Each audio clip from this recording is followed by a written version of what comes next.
नमस्कार, आप देख रहे हैं नैतिक भारत न्यूज, वो मंच जहां जनहित, सच्चाई और सवालों को सबसे पहले जगह मिलती है।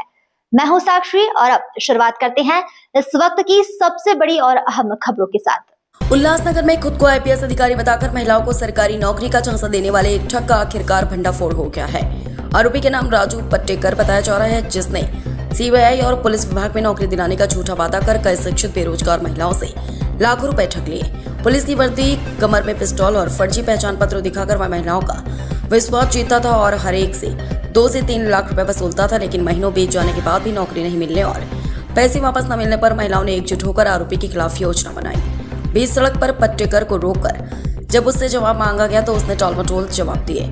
इससे गुस्साई महिलाओं ने उसे सबक सिखाते हुए उसकी पिटाई कर दी और घसीटते हुए विट्ठलवाड़ी पुलिस थाने ले गई। तलाशी के दौरान पुलिस ने आरोपी के पास से फर्जी पुलिस वर्दी, आई कार्ड, लेटर पैड और खिलौना पिस्तौल बरामद की है। इस मामले में विट्ठलवाड़ी पुलिस स्टेशन में केस दर्ज कर आरोपी को हिरासत में लिया गया है और आगे की जांच जारी है। उल्लासनगर में नौकरी के नाम पर ठगी के मामले लगातार बढ़ते नजर आ रहे हैं। खुद को आईपीएस अधिकारी बताने वाला राजू पट्टेकर फर्जी वर्दी और नकली दस्तावेजों के जरिए महिलाओं का भरोसा जीत रहा था। सीबीआई या पुलिस भर्ती में पहचान होने का दावा करते हुए वह आपकी नौकरी पक्की कहकर लाखों रुपए लेता था। कुछ महिलाओं ने तो कर्ज लेकर भी पैसे दिए थे। जब महिलाओं को ठगी का एहसास हुआ तब उन्होंने एकजुट होकर साहसिक कदम उठाया। आरोपी को खुद पकड़कर पुलिस के हवाले करने से पूरे मामले का खुलासा हुआ। पुलिस ने नागरिकों से अपील की है कि ऐसे फर्जी अधिकारियों से सावधान रहें और नौकरी के नाम पर किसी भी लालच में न आए। हमें सीबीआई में नौकरी दिलाने के नाम पर 2-3 लाख रुपए लिए गए। काफी समय बीत गया लेकिन कुछ भी नहीं हुआ। पैसे वापस मांगने पर वह टालता रहा, इसलिए हम सभी महिलाओं ने मिलकर उसे पकड़कर पुलिस को सौंप दिया। शिकायतकर्ता महिला। उल्लासनगर में फर्जी आईपीएस अधिकारी का पर्दाफाश, महिलाओं की बहादुरी से आरोपी गिरफ्तार। संवाददाता कृष्णा महाले, नैतिक भारत, उल्लासनगर से। आणि आपण कोण आहात? मी ऋतुजा दिनेश मेस्त्री आहे. हे बाकी आमच्यासोबत टीममध्ये आहेत. आम्ही त्याच्याकडून फसवलेलो गेलेलो आहे.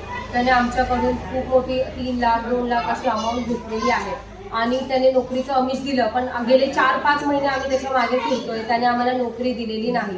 फक्त आम्हाला घरी बोलवतोय, घरातली कामं, चहा बनवा, पाणी द्या, मुलाला सांभाळा, हेच त्याचे 4-5 महिने चालू आहे ना. त्याने मानसिक आणि शारीरिक सुद्धा त्रास दिलेला आहे. त्याने आम्हाला त्याच्या जाळ्यात ओढण्याचा देखील प्रयत्न केलेला आहे. आता हे सगळं आम्हाला असह्य झालं, त्यामुळेच आम्ही इथे आलोय. त्याला आम्ही गेले 2-3 आठवडे झालं पैशाची मागणी करत आहोत, जे आम्ही त्याला दिलेले आहेत.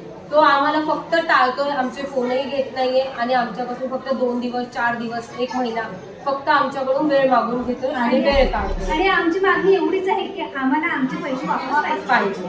असंही सांगण्यात आलेले की त्याच्या घराचे जे सदस्य आहेत, त्याची पत्नी ह्या देखील त्याच्या ह्या सगळ्या कारभारामध्ये त्याचा हातभार लावते आणि तिच्या घरात तिचे पोलिसांच्या ड्रेसमध्ये देखील फोटो आहेत. त्याबद्दल काय सांगाल? युनिफॉर्म आहे आणि ती स्वतः बोलते हा युनिफॉर्म मी 15,000ला घेतलेला आहे. हे तिने तिच्या तोंडाने आम्हाला सांगितलेलं आहे. आणि हे सगळं केरळमध्ये म्हणजे आहे म्हणून तशी माझी केरळमध्ये मी तिथे पोलीस ऑफिसर आहे आणि ती म्हणते की मी महिला इंचार्ज आहे. महिला इंचार्ज आहे. उल्हासनगर शहरामधील सामाजिक संघटना, त्या सोबतच उल्हासनगरमधील जे महिला संघटना आहे यांच्या 1-2-3 महिलांसोबतही त्यांचं उठणं बसणं होतं आणि त्यांनी देखील तुमच्या इंटरव्ह्यू वगैरे घेतल्या होत्या. हो, ब्राह्मणपाड्यात सहेली ऑफिस आहे, तिथे राणी मॅडम म्हणून आहेत. आम्हाला त्यांनी 2-3 वेळा त्यांच्या ऑफिसमध्ये नेलं होतं. त्यांच्यासोबत आमचं बोलणं झालेलं आहे. बाकी नंतर आम्हाला ते वेगळ्या रूम मध्ये पाठवून द्यायचे आणि त्या दोघांचं काय बोलणं व्हायचं ते आम्हाला त्याच्याबद्दल माहित नाही.